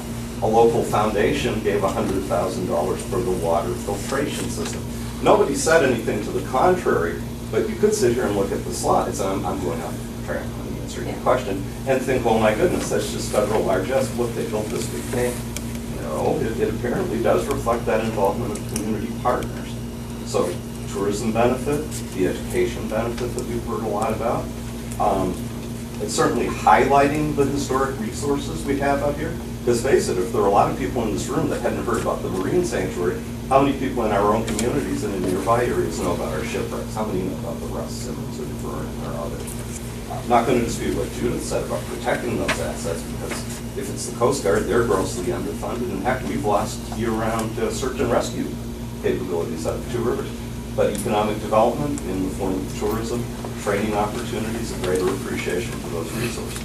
But I do think we should be you're mindful. welcoming the federal government into our state, and that really galls me. Okay, ma'am, if I could, if I could add. I would just caution that maybe our view of this shouldn't be colored by whether we're predisposed to hating the federal government or loving the federal government, but saying, is there an appropriate role? Well, I can't What if change other who I sanctuaries am. have- Can I just, one thing, I hear what you're saying, and I did not approach this with any predisposition about the federal government, Right. one way or the other. Right, I wasn't addressing your comments. Yeah, I know you weren't. My only caveat is that for you and the other gentlemen, I mean, in terms of looking at letters and talking to people, when I reviewed the financial statements for Alpena for 2014 and 2015, they were both almost 200 pages long, 198 pages each. And neither of them mentioned the sanctuary as any issue at all in terms of whatever growth they had. They mentioned a number, especially 2015, it mentioned the initial section, what I would call the MD&A, the management, mentioned a number of things that the Alpena had been very aggressive about urban renewal and getting grants and doing a lot of things in the city, but neither of them mentioned the sanctuary in their financial statements. And so, there is a discrepancy, and I just try to look at documents more than rely on what people said, that's all. And I know that's part of the picture, that's only part of the picture. And I commend you for that, because I too studied the budget which you're talking to. I studied diligently the lines 3 years back to determine the financial resources of the city, and I didn't see it in the budget either, which led me to ask the question to control it. But you raised another good point I looked at too, is I looked at another way to track development would be number of building permits and assessed values of property and other things in terms of cash flow revenue. Yeah. And there wasn't a whole lot. There was some growth, but it wasn't as dramatic. However, I did talk to some people that did have an opinion, and I don't think they're in the pockets of any one of these people. And it started with the Bill Spears, the editor of the Alpena News. And I said, I need to know the truth here. This is a gift for us. What the value of this is to your community. And Bill couldn't have done, and you asked him if he didn't say this. He said, I swear my hand on a stack of Bibles. He said, the federal government, and he said, I've been in this business a long time, meaning the newspaper. There's a lot of concern by a lot of people in federal government. He said the federal government delivered exactly what they said they were going to do and more, and it helped spur this city. He said we were an old, dated community with a slipping manufacturing base that we're losing. Our population was aging, our youth wasn't staying, we were boring, and we didn't have a lot of excitement. He said we've rebranded the community, and he said we have tour buses now coming in all the time. He verified the 100,000 people. I'm sorry, Jane, but he verified that. But he's the editor of the paper. He watches the ads. He verified the tour buses, research groups, any verified college programs come into the community, which adds an enthusiasm and a level of tourism that they never had before. So there is a profound, so, but you know, I don't want to sit here and All right, argue. you- Thank you, but I want to bring You've, your point. monopolized Your half the point. evening here. I appreciate him saying Yeah. something, because I can't imagine. Do we have other questions instead of, yes, go ahead. I'm Darla LeClaire. I'm a city councilwoman for the city of Two Rivers. Do you have a question? I have a question. All right. All right. First of all, we've been working on this, or addressing this issue for a while now. And it was very disconcerting to me. I'm sorry if I take up too much of your time. It's very disconcerting to me to all of a sudden see Manitowoc County Republican Party putting their letterhead on this, and all of a sudden it becomes I'm wondering if you'll have a question. Did you poll all of your members in order to get their input to see if they wanted this particular party to be spearheading this? No, I didn't question all of them, but All right, so right now, let me ask you, this is a question. So right now, you are speaking, and for people who don't know what's going on, you're presenting these pamphlets. well, I beg your pardon, that's absolutely untrue. Oh, sorry. And I am the leader of, and the voice of the Manitowoc County Republican Party, and our party is well-versed on what we do and the directions we take. So to imply that somehow our party's decisions are made by one person or two persons is incorrect. It wasn't an implication, it was a question. And The also, answer is no. fine, okay, well, you know, here's an implication for me as an elected official. NOAA sold the sanctuary to your elected officials, suggesting increased tourism. Studies reveal no significant uptick in tourism occurred. I don't remember being sold anything. So, I don't remember ever saying that. that's not from this The Manitowoc County Republican Party never wrote that document, so you better talk to somebody. Where'd it get handed out? It was distributed at your booth at the state fair, which is the only reason I'm here. State fair? County fair, excuse me, county fair, by people who were. Again, I say, Manitowoc County Republican Party didn't write that document. If it's in your But booth, we, It could have been in the Democrats' booth, though. yeah, we support the effort to stop the NOAA sanctuary. But they choose. And I dispute these figures that, and I would dispute these figures that you cited about $100,000 people a year, so. And everybody's right for their opinion. I'm not going to challenge yours, but that's mine and the facts I learned from the community. Do we have another question? Just as a property owner along the lake, I'm suspect of their motives because they have conflict systems, say, half a mile out in the water, for one thing. And why subject all of us as property owners to another EPA or OSHA-type federal regulatory body that we have no control over? That really scares me. I deal with those guys every day. But, which makes me concerned about, there's been a discussion as to water rights or fishing regulations, because when they have such a nebulous or broad definition of resources, the thing that concerns me more than anything when I see Lake Huron broaden is who's going to hold water rights to that sanctuary at some point. It's going to be the Federal Regulatory Commission there that's going to start dealing with that aspect of it, which is going to be in our future. And what happens to the fishing industry in our area? That's a resource too. Is there going to be a regulation federally as to how close they can fish, where they can fish? So is that your question? If they can fish. What's gonna happen to the fishing industry? I mean, it's so broad-based, it seems crazy to accept something like that. You can't do that with wisdom. As a property owner, I'm just totally intimidated by that. Or anybody that would buy that. Yes, I'd like sir. to hear somebody else Yeah, suggest who why. makes the final decision on this, and what is the time frame? I don't know, ladies, what, or gentlemen? Well, right now, there's a presidential executive order that's put a moratorium on the creation of new sanctuaries or expansion, but for our purposes, the creation. And I believe that expires at the end of September. So if that is not renewed or made permanent, then I believe, I'm not positive about this, but I believe Governor Walker has 60 days to sign it, and if he does, it then goes to Congress, and there is some kind of congressional review or sign off, and I have not been able to figure out what that is, and I did ask NOAA repeatedly what the process is, and they have never answered. Yes, I'm kind of a twofold question. My name's Keith Meyer, and I just was wondering, I'm a sport fisherman, and what happens when I'm out there and one of my downrigger lines happens to get attached to a board off of an old ship, and I bring that board up, I have to bring the downrigger weight up. Am I subject to a $100,000 fine or any fine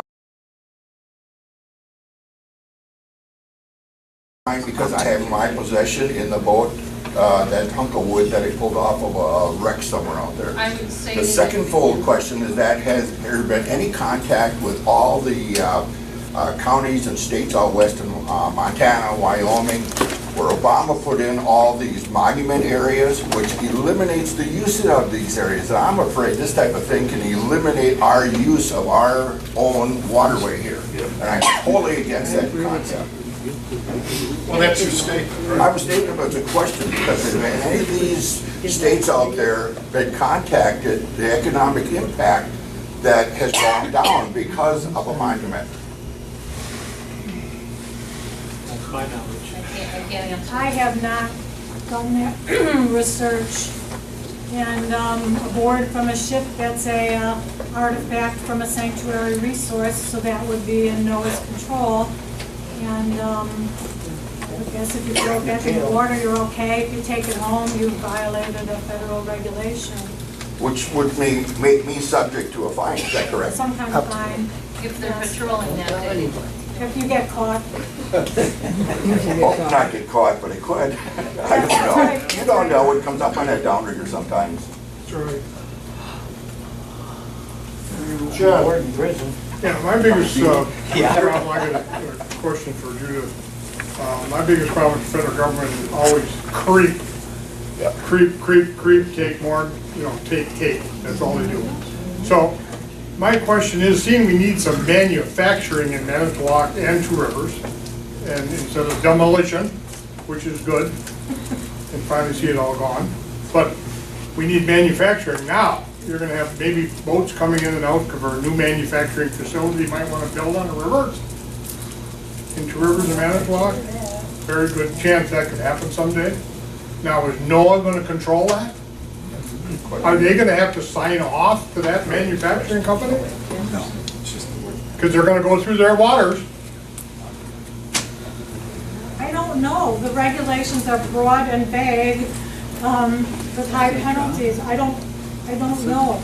Certainly what is within the ordinary high water mark is in their jurisdiction. If something happens which then injures what they view to be a sanctuary resource, What they going to say? I don't know. I don't know. I mean, not if it's west of the ordinary high water mark, no, it's not in the sanctuary boundary, but they're also saying that they want to use planes and drones, and they believe there are hundreds of unmarked historical and prehistoric sites which they really hope to discover. And so each of those that's discovered would expand the sanctuary boundary. Yes, ma'am. And then you. I don't know if I answered your question. My name's Patty and I'm a neighbor of Judith. And I just wondered, there's some businesses along the lake. Have you thought about partnering with them to get some of their resources so that you can fight this? Because it's going to impact them too. I'm thinking of the golf courses and the fishing industry. And there's so much. Well, I don't think anybody heard your question. You're talking too softly. Oh, I'm sorry. Partnering with businesses. Partnering with businesses that are along the lake, and then they could use the resources of those companies to fight this. Well, we've thought of partnering with a lot of people, but there aren't a lot of us. So if anybody has extra time and wants to join the fun, we welcome you. And you just have a short time to get this done. Therein lies the problem. Al Forner. What bothers me is this word irrevocable. Isn't there some way, I mean, to me, that's a one-sided contract. If they come at you and say, you signed a contract and this is irrevocable, in other words, you can't change your mind. Can't you take that word out of there? I mean, if you're making an agreement with somebody. It's not that there's a contract that says irrevocable, it's the nature of how laws are made. Because this is a federal agency that's being authorized. The only way for it to be deauthorized is for the agency essentially to deauthorize itself, which is why I said it would be like handing a vampire the wooden stick to strike itself in the heart. I mean, in theory, it could go away, but as a practical matter, I guess Congress could end the entire National Marine Sanctuary Program, but I mean, have they ever ended a national park? I mean, they might decide not to create any more, but as a practical matter, I don't think we're going to see them de-parking national parks that have been created. So I just think as a practical matter, legally, NOAA is not going to choose to remove itself from bureaucratic territory that it's been given. But what about new contracts if the city, the cities along the lake shore are making this agreement for us? Don't they have a say in it? No. In organizing this contract? No, it's the governor. What?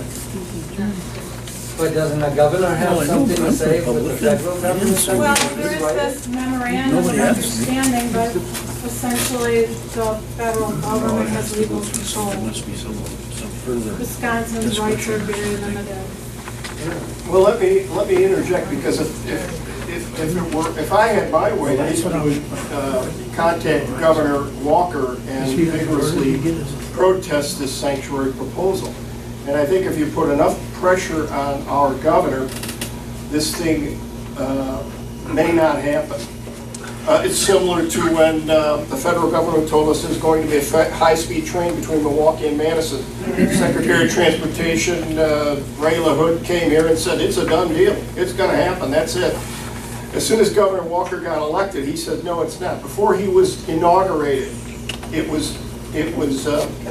that agreement was torn asunder. And yet we had the federal government assuring us that this was a done deal. So, in my opinion, if enough people who are opposed to this contact the governor, it could be stopped. Other questions? Somebody who hasn't asked the question yet. Yes, ma'am. Maybe some of the officials here could help answer this question. I'm just wondering, when Wisconsin nominated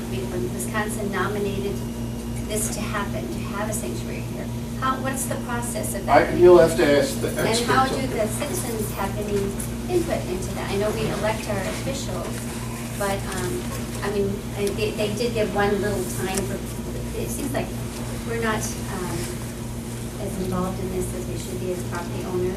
I don't know what that's true. I mean, the nomination was 2014, and basically all of our representative bodies sent letters of support, and we as citizens, being the lazy creatures that we are, I mean, I'd like to quote the wonderful Justice Brandeis of the U.S. Supreme Court, who said that the most important political office in a democracy is that of citizen. We as citizens were not diligent, because all of our government, well, not Cleveland, but all of the other counties and cities did put in resolutions in 2014 in favor, and none of us was diligent. We didn't really know what our cities and counties were doing and didn't speak up at the time. But on the other hand, is there wasn't really that much information in 2014. I mean, the proposed regulations weren't out, the proposed management plan wasn't out, and the draft environmental impact statement wasn't out. So the nomination went in without a lot of what I would call material information. So there wasn't really too much for us to look at that time either. I mean, there wasn't much to raise concerns. I would venture that the audience that Noah targeted, with all due respect, was carefully selected. In our dealings with people and just asking people whether they've heard about the sanctuary, Jane especially, who's gone up and down the shoreline talking to people, a lot of people said, no, never heard about it. She stopped at a sporting goods store, used to be a boat store, and the guy had been working there 19 years, said, no, I've never heard anything about this. Correct. Yeah. Okay.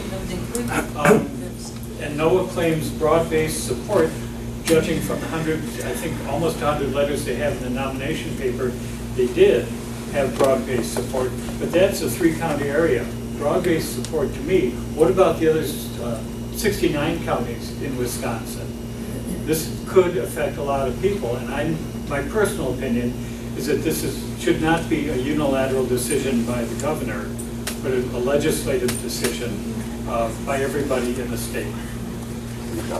Yes, sir. This is not a question, it is a comment, but I think it is useful. There's reference to the March 2017 meeting of the Maritime Museum, 10 speakers assigned, 5 for, 5 against. That was discussed earlier. There was, in fact, also the initial round of scoping meetings, this meeting in November of 2015 at the Maritime Museum, that filled the Maritime Room, filled the outer galleries, had in excess of 300 people in attendance.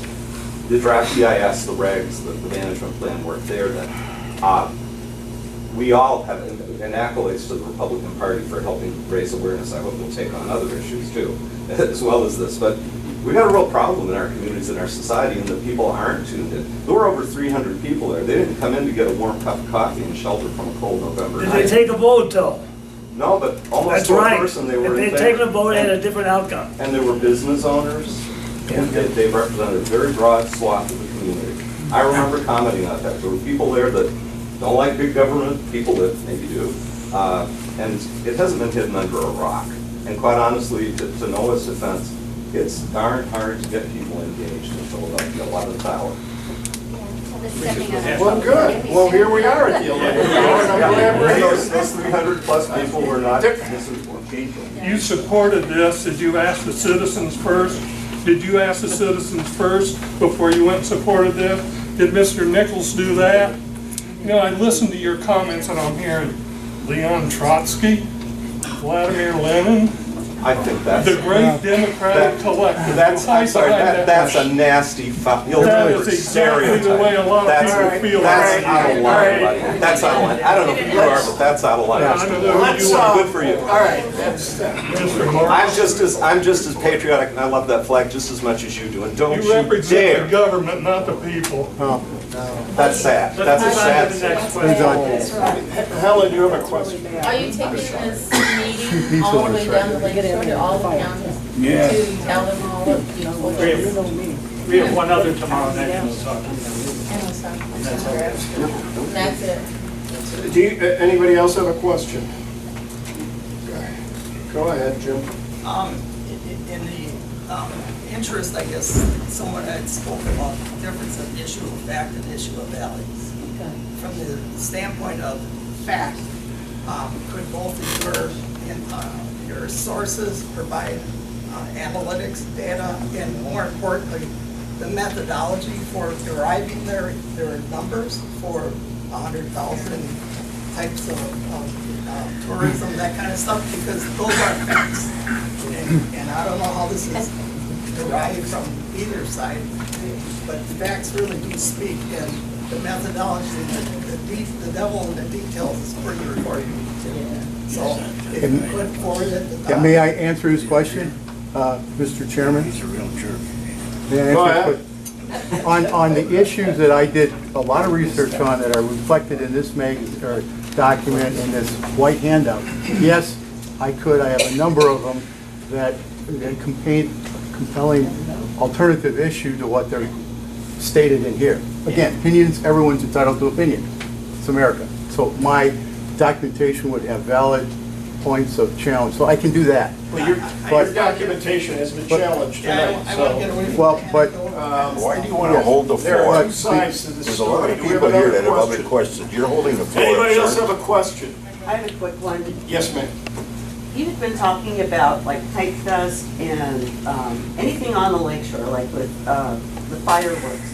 This gentleman was talking about his dock. Do they have any grandfathering in this? Yes, present activities are, well, they're not grandfathered, but for present activities, you will have, I want to say 60 days, but don't hold me to that, I don't remember, a certain period of time to apply for what they call a certification, which is a kind of permit whereby they will review the activity and they state explicitly in the proposed regulations that they may approve it, that they don't have to, and they may impose additional conditions on it or not, but there is a process to apply to continue doing activities that are presently being done. So yes. Do you know if there's a fee attached to that? Well, there I think is an application fee.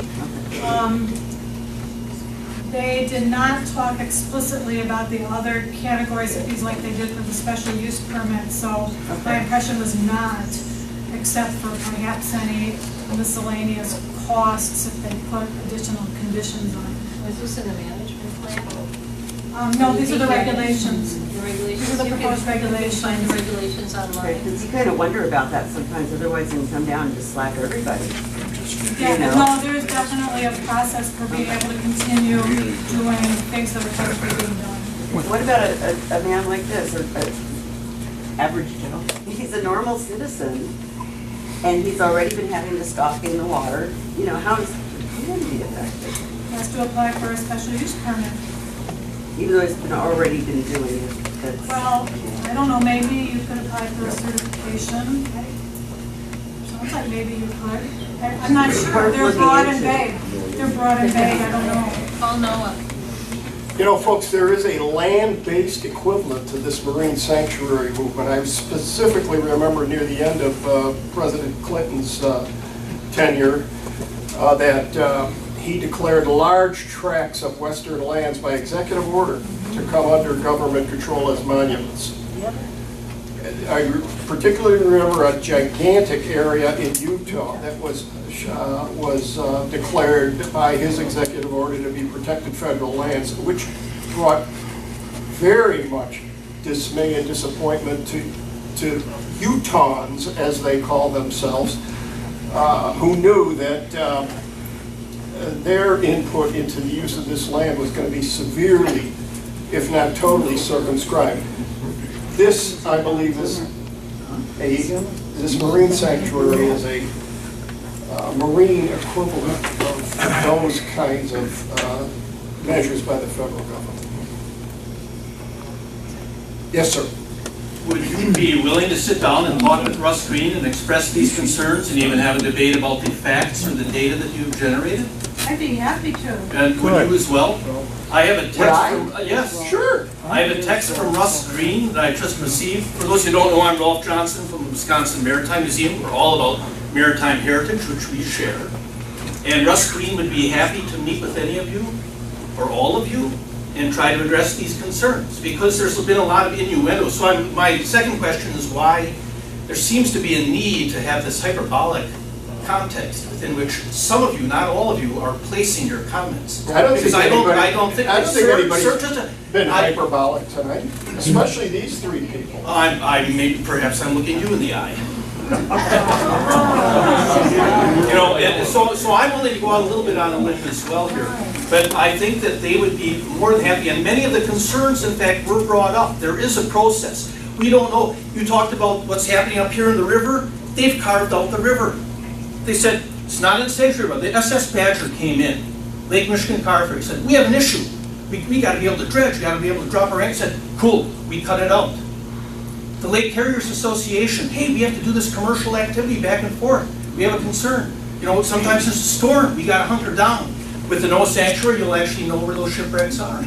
The ones that haven't been discovered, well, yeah, that's a little bit bigger. So there are some bigger, there are things that. Well, now you're into making a statement. You Yes, asked a sir, question. and I will be quiet now. You asked a question and the Yes. question has been answered. Does anybody else have a Yeah, question? so I'd be happy to facilitate that. Yes, the answer is yes. Thank you for coming, I'm really glad. Yeah, could Jane ask a question? Can I ask you a question? Well, Yes. apparently you have a good relationship with Russ Green. I do, as a matter of fact. Perhaps you could ask him why he will not allow one riparian owner on the 80-mile stretch at the stakeholders table where he makes decisions. I'll tell you what, you can ask him I that. did ask him and he denied me I'll tell the you what, seat.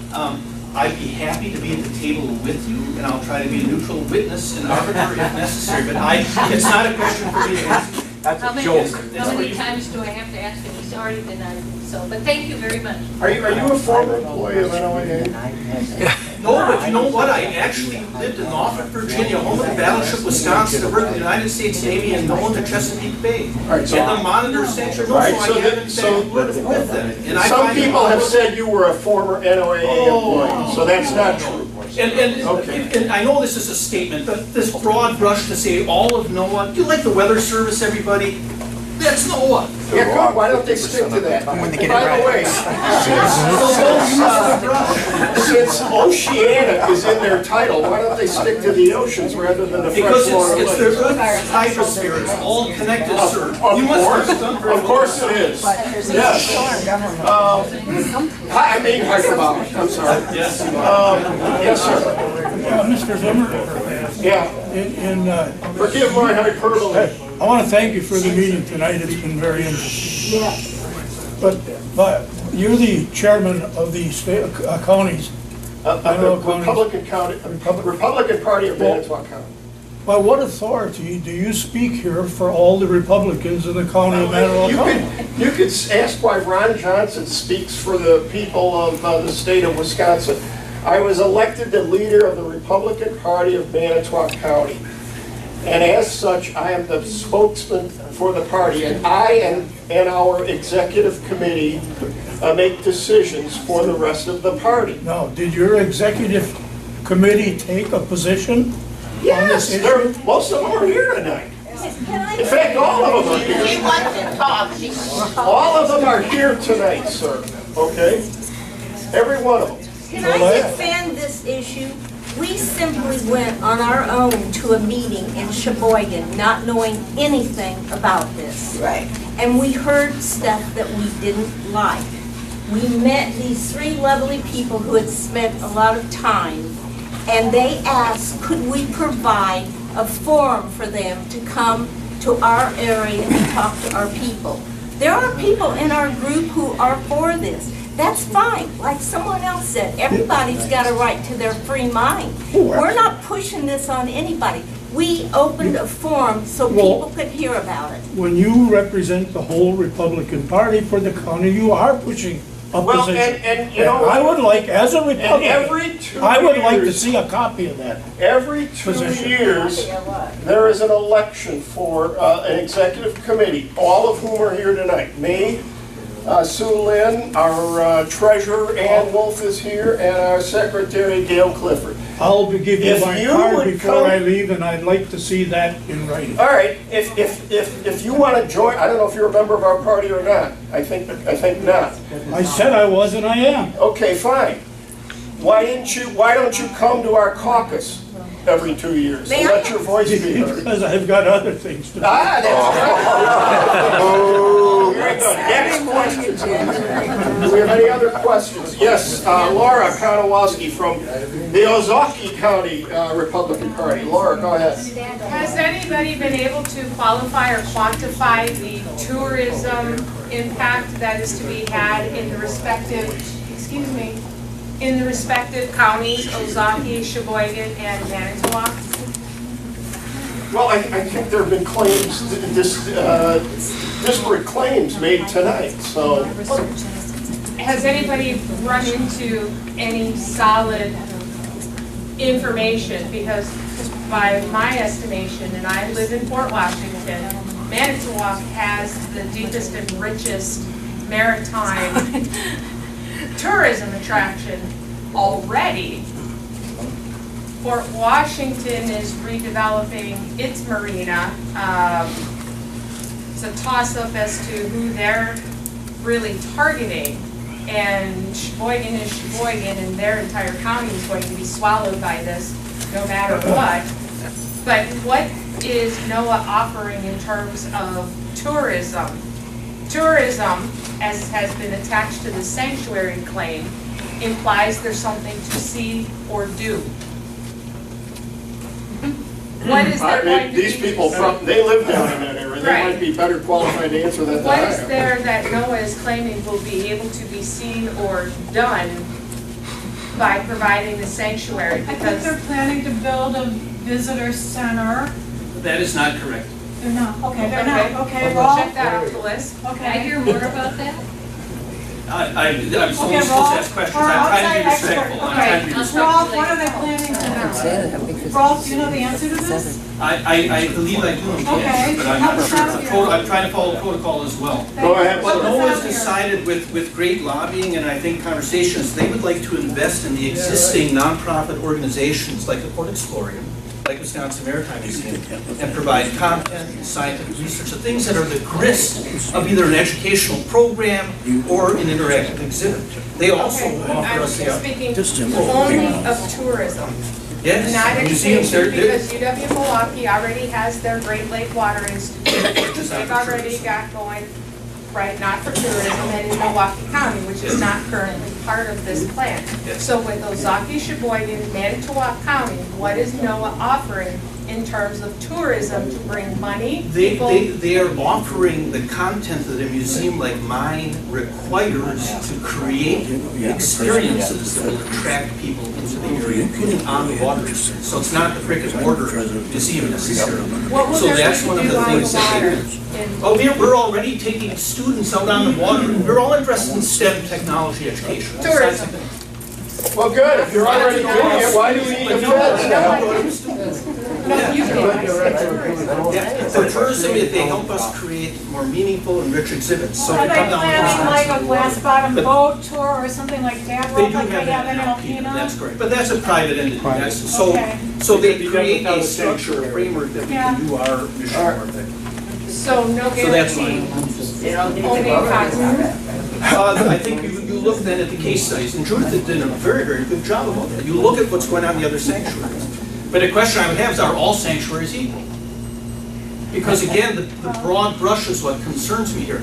Some of them are ecological or biological. A coral reef, a kelp forest, the breeding grounds for whales. Well, you're not going to dump sewage in that. These are cultural, these are the shipwrecks. So the regulations are going to in fact be very, very different. But for tourism, no, there's no guarantee. There's no guarantee that the submarine festival that we just wrapped up, is going to continue to grow or bring in more people. There is a little bit of a recognition that this creates a framework and an opportunity, but then it's up to us to take advantage of that opportunity. Then why do we need the federal government to help us do what we can do by ourselves? Because I think we actually have not been doing the best job by ourselves. I don't see them as anathema. I don't see them as it's us or them. I'm the federal government, for crying out loud. I'm a federal taxpayer. So I see them as an active partner, and I work with them at the Monitor Center. The Monitor, by the way, is the ironclad. Everybody knows the Monitor and the Merrimack. So we work with the Mariners Museum, and they help bring in those ideas. Well, now we're going far afield. We are We're advancing in the Civil War. Listen, we gotta end this, folks. Thank you, everybody. One more question. Don Lamb, please make it quick. I will. Is it a question? Yes, it is. One of you mentioned something had to be passed in order to continue a study or something. What was that issue? Do you remember? I have good memory, but it's short. This is what I'm asking. Some more context? It was, in your presentation, you said in order for them to develop and do the research on something, they had to pass this first. One of you used that phrase. They had to have, the state had to request the nomination to develop a sanctuary before NOAA could go ahead and complete the December Okay, 2016. because I also recall another statement a number of years back that said we had to pass something to learn what was in it. Yeah, And I guess the question is, All right. All right, thank you. Ladies and gentlemen, that ends it. Thank you very much for your kind attention.